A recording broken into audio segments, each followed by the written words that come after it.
a great pleasure to be here. Trying to figure out how many minutes. Okay, try not to speak too long. I'm going to talk primarily about my own work, partly because some of it's being exhibited in the galleries here. But my work is concerned lately, and even when I was a kid, without me realizing it, about how we name and order the natural world. It's natural history related. A lot of it looks like kind of old natural history paintings of fish and birds, but I was introduced to nature by my father.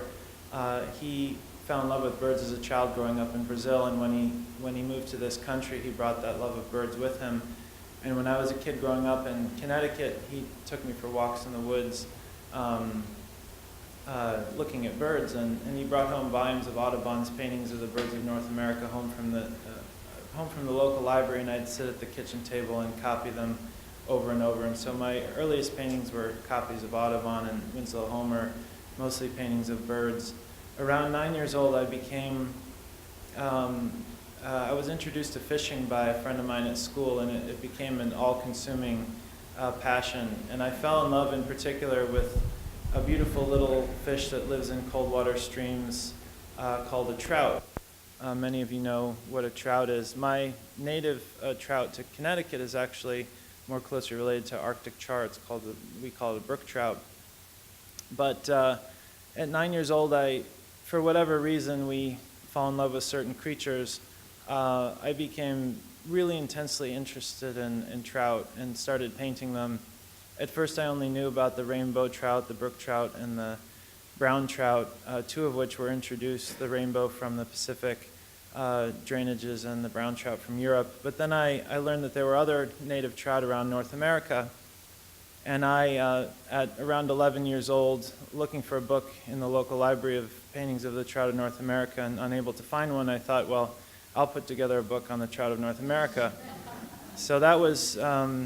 And the first fish that I found out about that was, different, a glimpse into the diversity of these cold water fishes was in an article in Yankee magazine in the 1980s that my father found about this rare type of trout that lived in northern Maine called the blueback trout. And as soon as my friend Taylor, who was a year older than me, got his driver's license, we drove up to northern Maine to the 4 ponds that there left up there, and after 5 days of fishing, we finally caught a blueback trout, and I painted it. And when I was a freshman in college, I sent out 10 proposals blindly to 10 publishers to do a book on the trout of North America. I was studying to be an architect at the time, and unsolicited, no agent or anything, and was rejected from 9, and then found a publisher to do this book on the trout of North America, and it came out my junior year, and it was called Trout. And it was published by Alfred Knopf, a division of Random House, and it did well enough that I am still doing the same thing I was doing when I was 5 years old today, which is painting fish and different natural history subjects, and writing in my journal and thinking about things. And now traveling more, and I've been very lucky to be able to think about things. And continue my love of nature and find ways of being out there occasionally when I'm not in the studio. But anyway, I followed up that first book on trout, looking back on it, and here come some of the themes in the work that are related maybe to science and taxonomy and how we name and order the natural world. I hadn't seen a lot of the 70 or so trout in that particular trout in that I painted in the book. A lot of them were drawn from descriptions in old books like American Food and Game Fishes by David Starr Jordan, who was the first president of Stanford University, and Walter Everman, and guys like Constantine Rafinesque, this quack biologist in the 19th century who, there's so many great stories about these guys. I became almost as interested in the people who named all these fish than the fish themselves. There's a great anecdote about Rafinesque, who named thousands of species that now aren't considered species. Part of the problem is we can't really define what a species is. There's maybe 15 decent working definitions that biologists will use depending on whatever creatures they study. But there's no one working definition that works for all life in the world. But anyway, this guy Rafinesque named a couple of these trout of the northeastern United States, and he was working on a book of the fishes of the Ohio River Valley, and he'd asked for somebody to write a letter of reference for him from somebody at the Academy of Natural Sciences in Philadelphia to visit John James Audubon, who was living in Henderson, Kentucky, on the Ohio. So when Rafinesque went to knock on Audubon's door, he had this letter, this sealed letter, and apparently it said, "Here's this quack guy, be a little careful." But Audubon put him up in the bedroom upstairs. It was dark, but first he showed him some paintings he'd done of birds, and Rafinesque saw these plants in the background, and he said, I'm convinced that's an undescribed species, and I must see these at once. And he made Audubon light a torch and take him down to the riverbank, and he pulled up a bunch of these plants and started stuffing his pockets, and then they came back to the house, and Audubon said, "Okay, it's time for bed," and he showed him to his room again, and he's about to fall asleep, and he hears this crash, and I guess Rafinesque had taken Audubon's prize violin off the wall and used it to try to kill a bat that he thought was a new species that was flying around the room that had been attracted to the candlelight. And anyway, so Audubon was really pissed off at this, so the next day he gave Rafinesque drawings of 4 fictitious fish from the Ohio River that he said, "Here's some fish from the river that you can put in your book." And so Rafinesque described them based on Audubon's drawings and put them in his book of the Ohio River fishes, which Audubon never really lived down, and he lost a lot of credibility with the scientists in Philadelphia because, and they actually even accused him of making up a couple birds. Like there's a warbler, I think they call Audubon's warbler, that nobody's ever actually seen.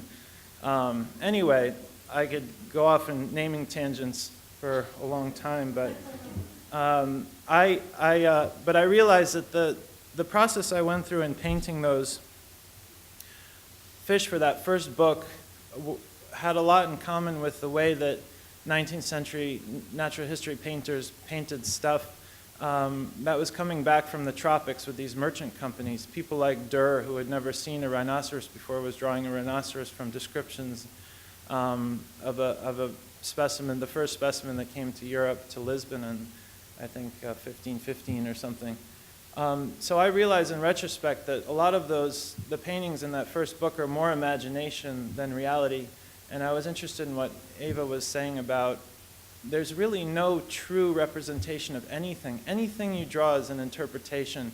And for me, and there's some of these fish exhibited in this exhibition, my most recent project, which is going to be a book with Rizzoli and a couple exhibitions, was to paint 35 Atlantic fishes life-size, all based on individual fish that I went to see. So I wasn't painting a fish to represent a species in a field guide, but I was painting because not some official thing to represent an entire group of animals, but an individual fish. I felt that was as true as I could sort of make it, was to paint an individual fish that I went to see. So I went on a swordfish harpoon boat to see a swordfish. I went to Cape Verde Islands off West Africa to see a blue marlin, and all kinds of different places around the Atlantic.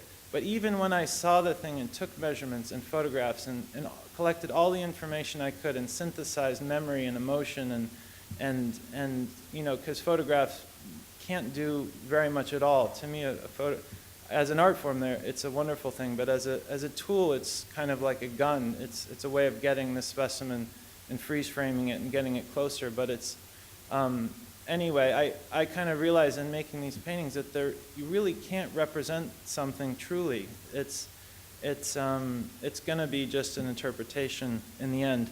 But anyway, so I did a second book on trout, which is 100 paintings of the trout of Europe and Asia and North Africa.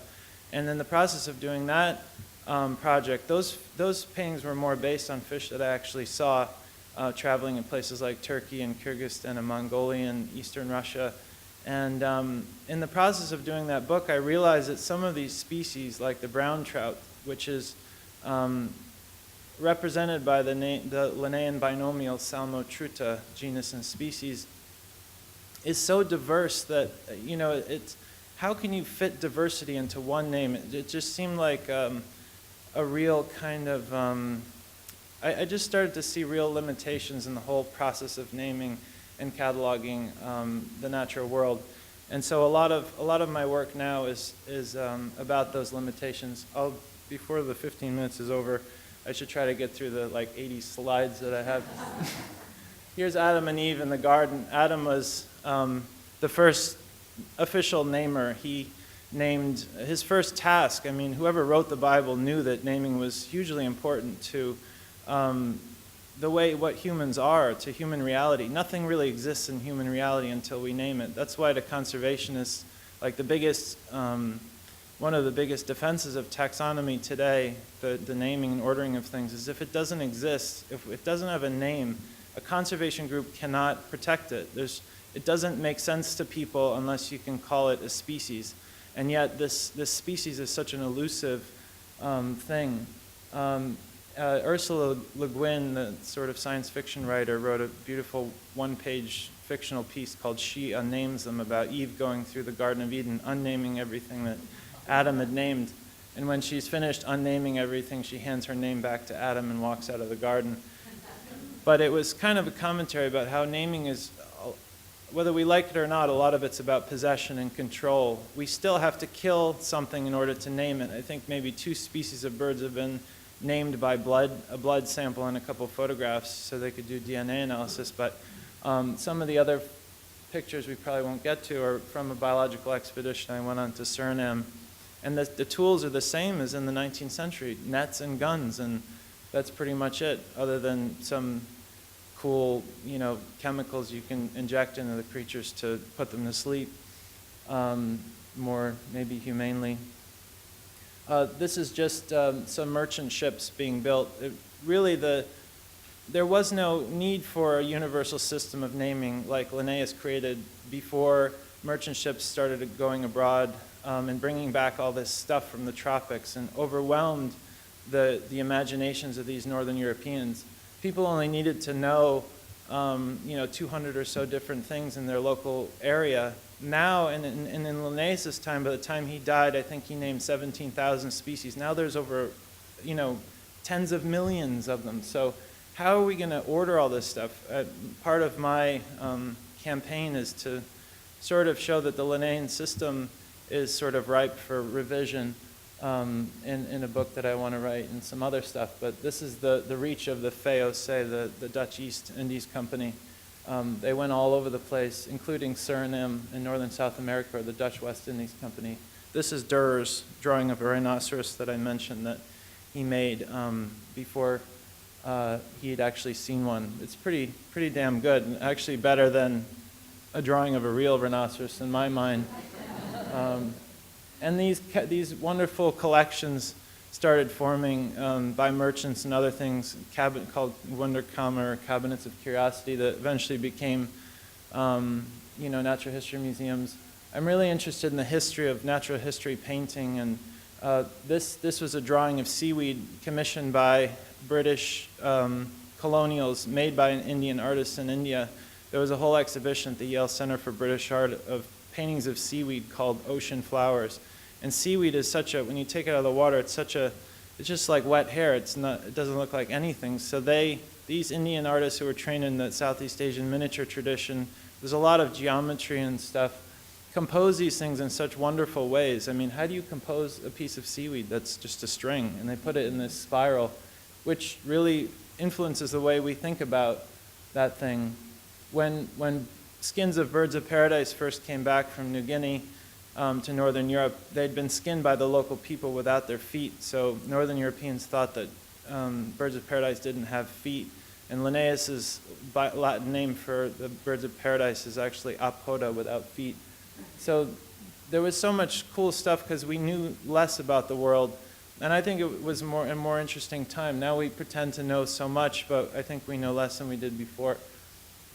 This is a beautiful painting by a woman named Maria Sibylla Merriam.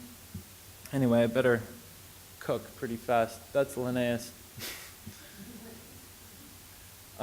So after painting trout from about 9 years old to 28 years old, I started wanting to make works that said more about our relationship to nature, how it's changing, how we interpret nature, how we order and classify it. So I started making these creatures that had sort of become their names in protest of being named. So this is a parrotfish, and a turtle dove, and a kingfisher, and a duck trout. I don't think that exists, but sea pegasus, flying fox, with the tool that we collect our animals with. And I started doing these tool creatures that had evolved human industry in order to be useful so that we protect them. It's kind of a comment about conservation. This is a cockatool. It has the Swiss Army knife as a crest, and a drill duck. It has a drill bit for a beak. There's a chainsaw beaver out there. This is one in the Virginia Museum. You can't see these lines, but there's these lines around these creatures. I did these pictures.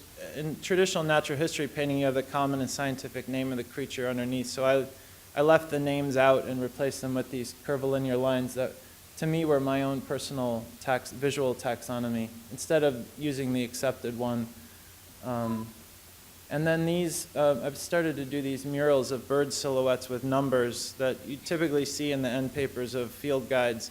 And you match the number up with the name to identify the creature. So I just left the numbers and kept the names out so people couldn't identify them. Because we're so identification driven, and identifying something, and this is, I think, why birders get so turned on by identifying it. It's the next best thing to naming it yourself. It's collecting without a gun, and it appeals to that really strong human urge to want to put some kind of marker on something, but maybe it's not necessary. I don't know. This is the Peabody Museum of Natural History at Yale, my near and dear local museum.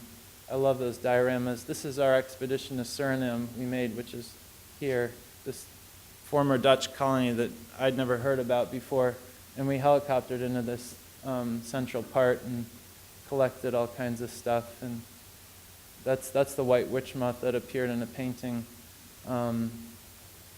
Vipers and all. And I was able to sort of play the role of the 19th century naturalist painter, which is probably would have been my perfect job had I lived in the 19th century. This is Bernd Heinrich and Krzysztof Zyskowski. I'm talking too long, but I'll just try to go through these quick. These are all paintings I made in the field on this expedition. And just doing things like pulling the proboscis out of the proboscis, whatever, or the nectar gathering agent of the sphinx moth, just in an interesting composition with this orchid. And I don't even know if they go together, but it didn't matter to me. My priorities were more aesthetic than these. I stretched out intentionally, distorted, to show that whenever we look at something, we distort it. This is on jumping to the Ocean Fish Project. This is the harpoon boat I went on, and there's a swordfish dorsal fin over his shoulder. So in some cases, I do like actually seeing the thing in person. And even when you see it, you have to fill in the blanks with your imagination. I don't think a really even closely correct drawing of a swordfish has ever been made. I'm not saying that mine is, but nobody's ever looked at the thing. The eye is huge in this long, flat bill. And no one's ever depicted these weird horizontal wrinkles, or there's all kinds of interesting features. You really got to look at stuff. That's my interpretation of a swordfish, which is not the official by any means. These are just, they're very personal pictures. I would almost call them self-portraits through fish, because I don't believe in there existing any real